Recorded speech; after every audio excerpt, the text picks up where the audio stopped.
ॐ नमो देवी महादेवी शिवाय सन्ततं नमः। नमः प्रगत्ये भद्राय नियन्ताः प्रणतस्मतां।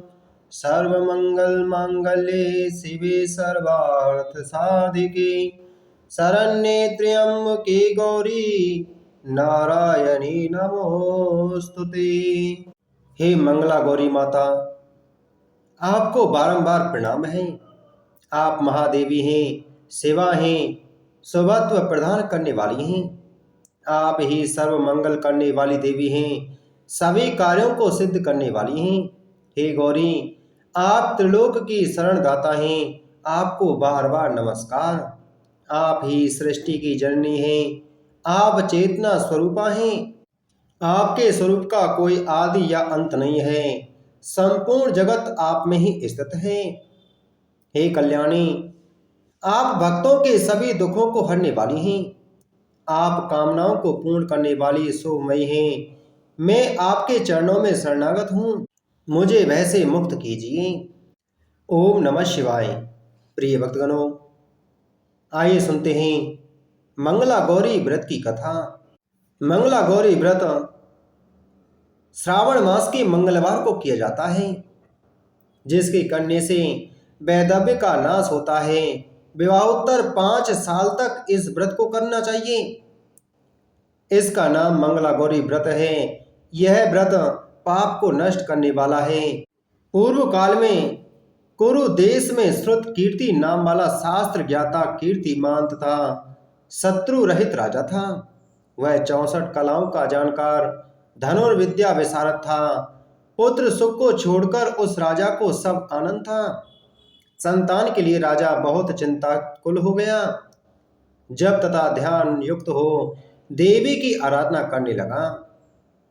उसके इस तप से देवी प्रसन्न होकर उससे बोली, हे पुत्र वर मांग। श्रुत कीर्ति ने कहा, हे देवी, आप यदि राजी हैं तो शोभन पुत्र दो। हे देवी, आपके कृपा रूप प्रसाद से किसी अन्य चीज की कमी नहीं है।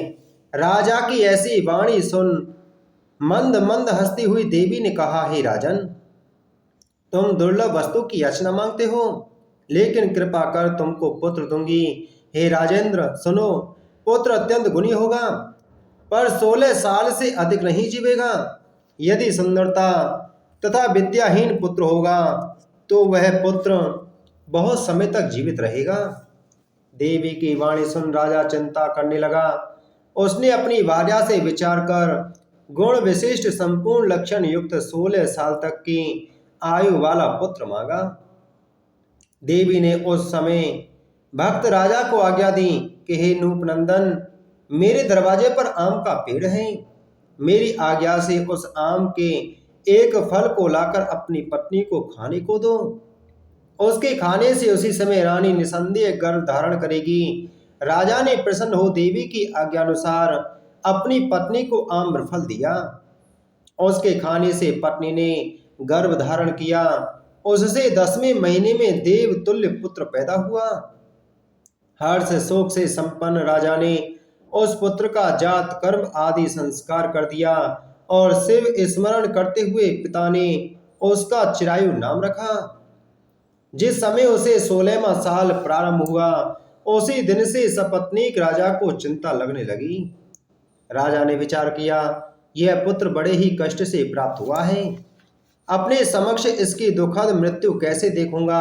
अतः राजा ने पुत्र के मामा के साथ उसे काशी भेजने का प्रबंध किया। यशस्विनी राजपत्नी ने अपने भ्राता से कहा, तुम कार्पटिक वेश धारण कर इस लड़के को काशी ले जाओ। मैंने पूर्व में पुत्र प्राप्ति के निमित्त भगवान मृत्युंजय की विनती की थी। हे विश्वेश, पुत्र को इसी समय ले जाओ, इसकी यत्न से रक्षा करना। वह अपनी बहन की वाणी सुनकर भांजे को साथ लेकर काशी गया।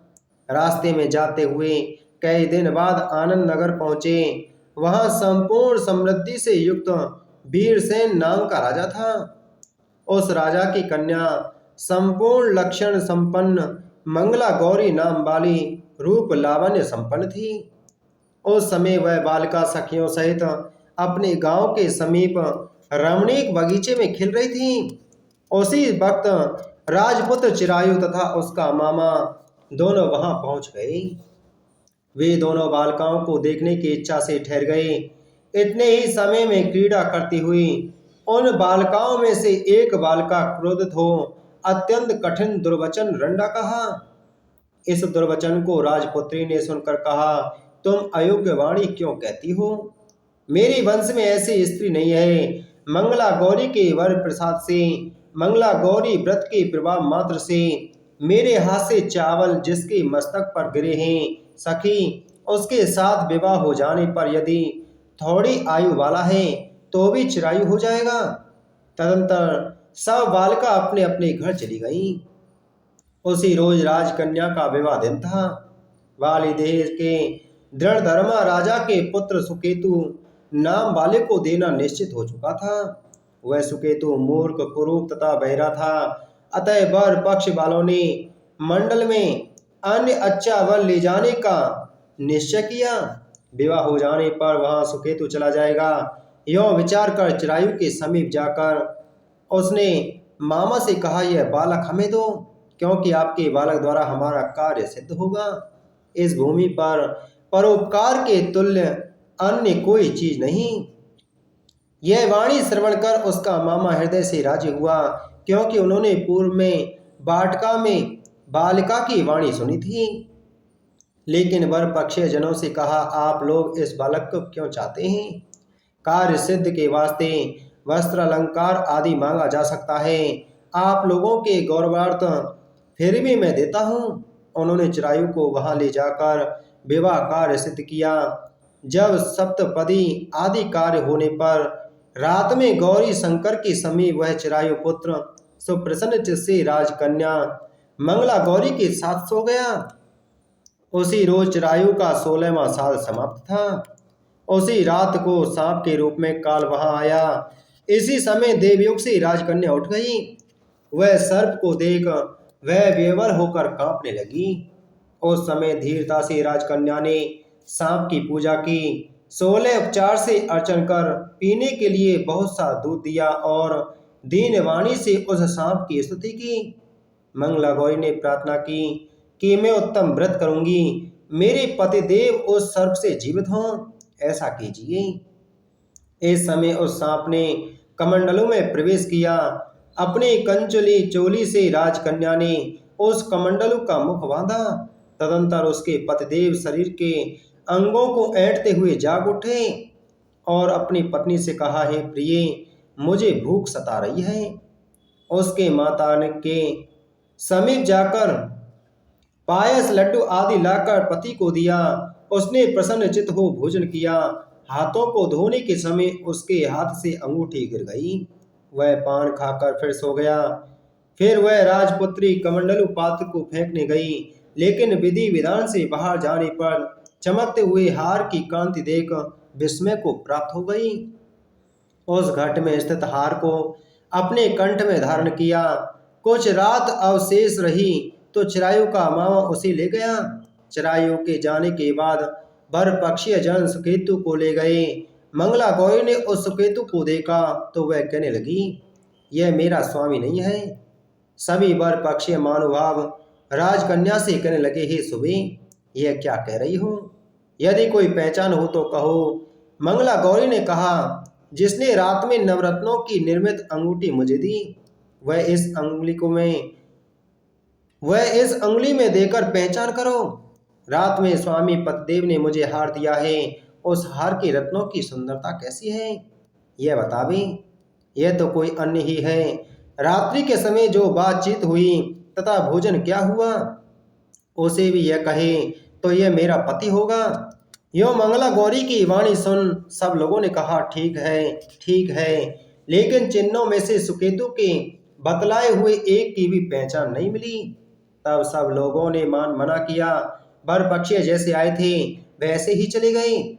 मंगला गौरी के पिता श्रुत कीर्ति ने प्रसन्नचित हो अन्न जल आदि का एक सत्र यज्ञ किया तथा पक्षी सब कथा कानों कान सुनी कि स्वरूप के कुरूप हो जाने से किसी को ले आए थे।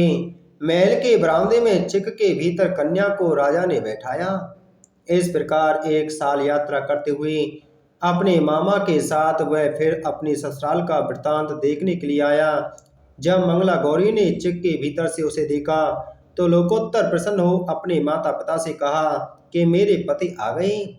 स्वर्गगणों को बुलाकर राजा ने पूर्व कहे हुए सारी पहचान देख पवित्र मुस्कान वाली पुत्री को चिरायु को दिया। शिष्य लोगों के सहित राजा ने विवाहोत्सव कर वस्त्राभरण आदि अश्व गज रथ तथा बहुत सी चीज दे दिया। फिर वह चिरायु अपनी पत्नी एवं मामा के सहित कुल नंदन सेना सहित अपने नगर गया। जब चिरायु के माता और पिताजी ने प्राणियों के मुखारविंद से उसके आने का समाचार सुना तो विश्वास नहीं किया, क्योंकि भाग्य विपरीत कैसे हो सकता है। इसी बीच वह चिरायु माता तथा पिताजी के पास गया। प्रेम मग्न हो चिरायु ने भक्ति द्वारा अपने माता पिताजी के चरणों में प्रणाम किया और माता पिता ने उसे चिरायु का मस्तक सूंघकर परमानंद प्राप्त किया। मंगला गौरी पुत्र वधू ने भी सास और ससुर को प्रणाम किया। पुत्र वधू को सास ने अपनी गोद में बैठाकर सब बात पूछी। मंगला गौरी व्रत का महत्व इतना है कि इसके करने से भगवान सभी मनोकामनाएं पूर्ण करते हैं और अल्प आयु वाला भी दीर्घ आयु वाला बन जाता है। बोलो मंगला गौरी की जय। बोलो शिव शंकर भगवान की जय।